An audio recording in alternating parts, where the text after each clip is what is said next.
ભાવનગરના સુભાષનગર વિસ્તારમાં પીજીવીસીએલના ટ્રાન્સફોર્મરમાં આગ લાગી હતી. બનાવ અંગે પ્રાપ્ત માહિતી મુજબ સુભાષનગર વિસ્તારમાં આવેલ સંતોષ પાર્ક સોસાયટીના કોર્નર ઉપર આવેલા પીજીવીસીએલના ટ્રાન્સફોર્મરમાં મોડી રાત્રિના સમયે કોઈ અગમ્ય કારણોસર આગ લાગી હતી, જેને લઈ સ્થાનિક લોકો દ્વારા ફાયર વિભાગની જાણ કરવામાં આવી. ઘટનાના પગલે ફાયર વિભાગ તેમજ પીજીવીસીએલનો સ્ટાફ ઘટના સ્થળે પહોંચ્યો હતો અને વીજ પુરવઠો બંધ કરી ફાયર વિભાગની ટીમે પાવડરનો છંટકાવ કરી આગ પર કાબૂ મેળવ્યો હતો. પધારો એવી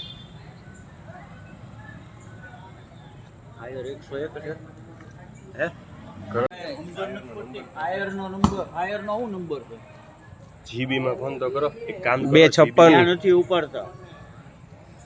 સુભાષનગર સંતોષ પાર્ક સોસાયટીના કોર્નર ઉપર સબસ્ટેશનમાં આગ લાગી છે.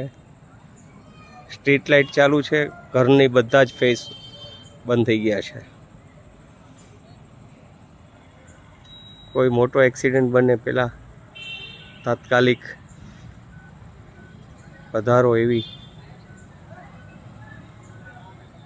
ફાયર 101 છે.